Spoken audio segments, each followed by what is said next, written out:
네, 네 번째 카드입니다. 건의 주신 내용이 질병 코드에 가로막힌 극희귀질환 의료비 간병비 지원 사업 혜택을 받을 수 있게 해주세요라는 건의를 주셨습니다. 네, 극희귀 질환 의료비 간병비 지원 사업 혜택. 아, 여기 계시네요, 어머님. 네. 안녕하십니까, 대통령님. 저는 9살 엠마누엘 증후군 하나 유주를 키우고 있는 엄마 정석영이라고 합니다. 먼저 저희 가족과 대통령님의 특별한 인연을 꼭 말씀드리고 싶었습니다.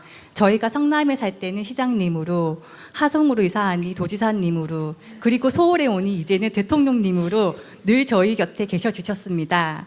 이사할 때마다 마치 저희 가족을 따라오시며 돌봐주시는 듯한 든든함을 느껴왔고 늘 서민의 편에 서주심에 진심으로 감사드리고 있었습니다.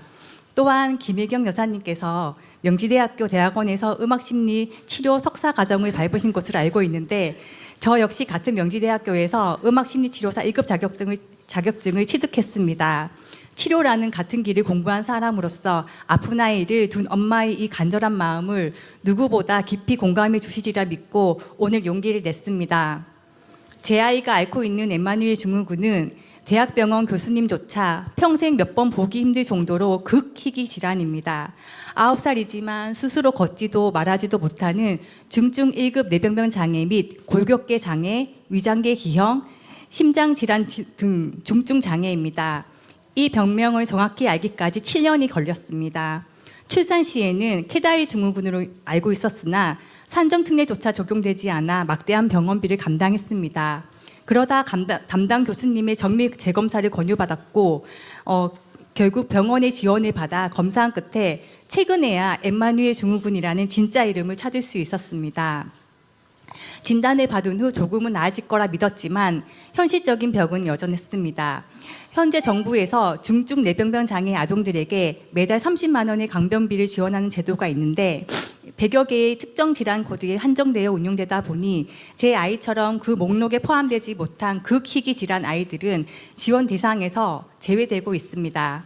아이는 분명 국가가 인정한 희귀 질환자이자 중증 장애인임에도 불구하고 행정적인 분류 체계의 한계 때문에 실질적인 도움을 받지 못하는 안타까운 상황입니다. 대통령님, 희귀 질환 지원 체계가 현재의 질환 코드 중심에서 환자의 실제 중증도와 간병의 필요성을 포괄할 수 있는 방향으로 조금 더 유연하게 확장되기를 소망합니다. 100여 개의 코드를 넘어 제 아이처럼 사각지대에 놓인 극희귀 질환 환자들도 제도 안에서 따뜻한 보호를 받을 수 있도록 지원 대상을 늘려주세요. 대통령님께서 늘 강조하셨던 억울함 없는 세상이 저희 희귀 질환 가족들에게도 닿기를 소망합니다. 네, 감사합니다. 이 얘기는 희귀질환 종류를 미리 정해놓고 거기에 하지 않으면 일단은 안 되다가 네. 이걸 희귀질환으로 다시 인정받는 절차가 필요한 모양이죠? 네. 질병관리청장이 조금 네. 설명드리겠습니다. 저희가 이제 의료비 건강보험이나 이런 본인부담금 의료비를 제외하고 뭐 간병비라거나 혹은 뭐 의료기기 이런 부분에 대한 지원 사업을 질병청에서 이제 진행을 하고 있습니다.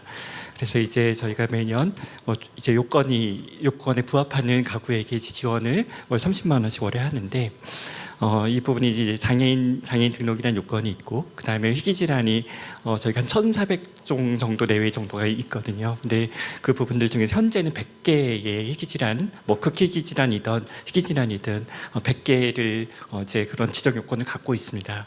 근데 이것들을 계속 확대하는 것이 이제 환우단체든 뭐 저희 청인들 같은 입장인데 이게 좀 아무래도 예산 편성과 좀 연관이 있는 사안이어서 매년 이제 좀 조정을 하고 있습니다. 확대를 하고 있는데 그럴 때 이제 저희가 좀 중요한 점은 이제 현실을 잘 아는 거겠죠. 어떤 상황이고 어디가 정말 우선순위가 있고 저희가 이게 나름의 기준으로 이제 질환을 선정할 때 어떤 문제들이 있는지에 대해서 잘 알아내는 것이 중요해서 저희가 26년도에는 좀 실태 조사를 그런 분야에 대해서 의료비 바깥 분야에 대한 실태 조사를 철저히 하도록 준비하고 있습니다. 네, 답변 감사드립니다. 한마디. 네. 엠마누엘 증후군은 우리나라에서 10명이 채 안 되고 전 세계에서 300명 정도입니다. 네. 굉장히 극희귀한 질환이네요. 네.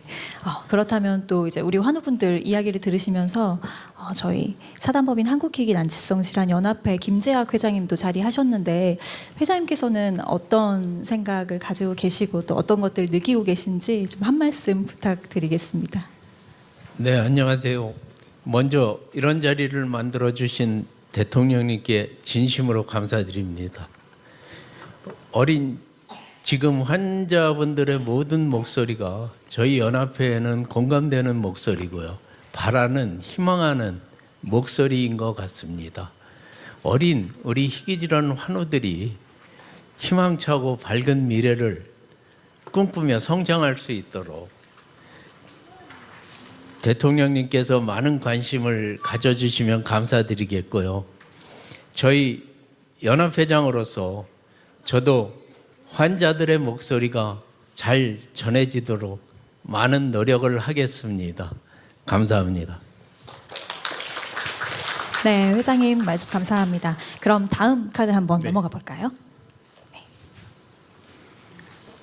네, 다음은 복지부 장관님께 보낸다 하면서 건의해 주셨습니다. 성인 환자의 치료제를 좀 빠르게 급여화해 주세요. 도와주세요라는 건의를 보내주셨습니다. 네, 치료제 굉장히 중요한 부분인데요. 사연의 주인공 어디 계실까요? 앞에 계십니다. 안녕하세요. 바쁘신 중에 이렇게 뜻깊은 자리를 마련해 주셔서 진심으로 감사드립니다. 저는 XLH 저인산 혈증이라는 이름조차 생소한 희귀 질환을 30년 가까이 앓고 있는 송혜린입니다. XLH는 우리 몸에서 치아와 뼈를 만드는데 꼭 필요한 모기질인 인이 소변으로 과도하게 배출되는 유전 질환입니다. 저는 장기간 복용해온 보존적 치료제의 부작용으로 작년 여름까지만 해도 혼자 침대에서 일어나 걷는 것조차 불가능해 24시간 누워 지내야만 했습니다. 부모님은 건강보험 적용이 되지 않는 치료비를 마련하기 위해 집까지 처분하시며 매달 1,000만 원이 넘는 고가의 치료제를 투약해주고 계십니다. 그 결과 저는 다시 혼자 걷고 일상을 살아갈 수 있게 되었습니다.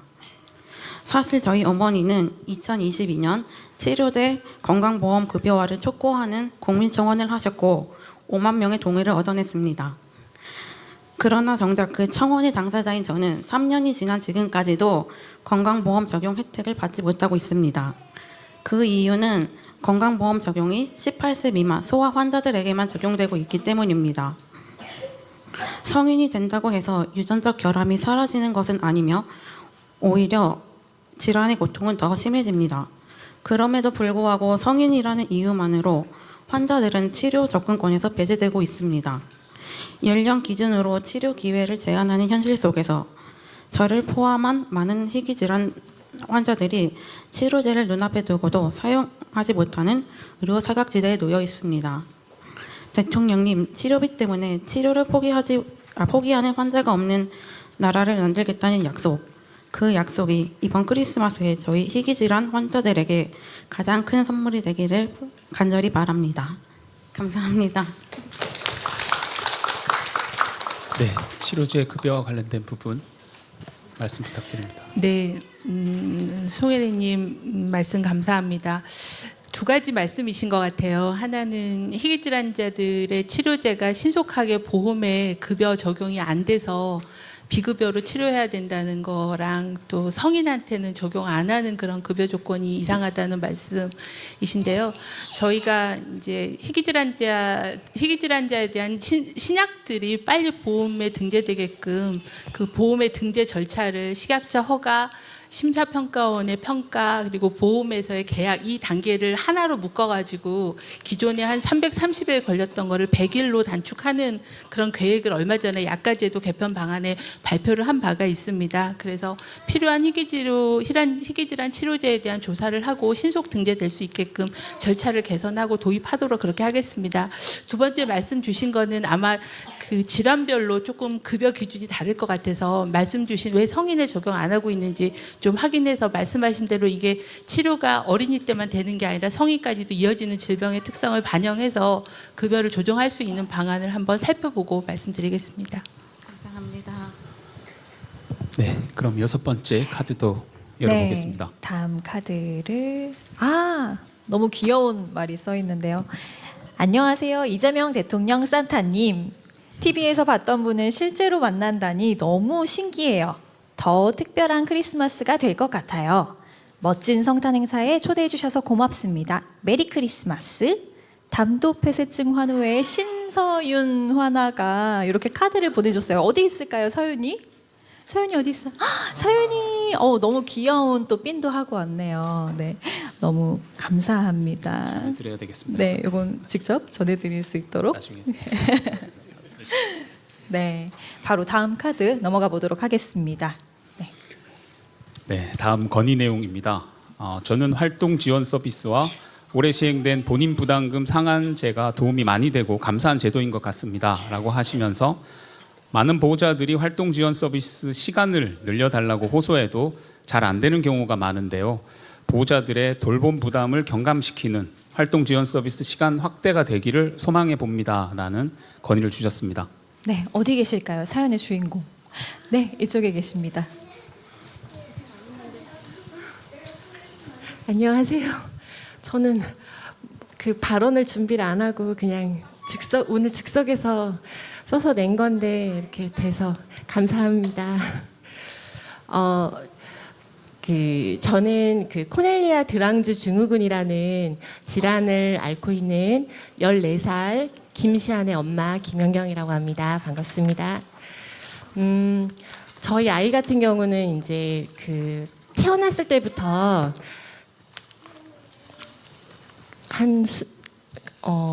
엄청 많은 이제 질환을 갖고 태어났는데 키우다 보니까 거의 24시간 아이를 밀착 케어를 해야 되는 그런 어려움이 되게 많아요.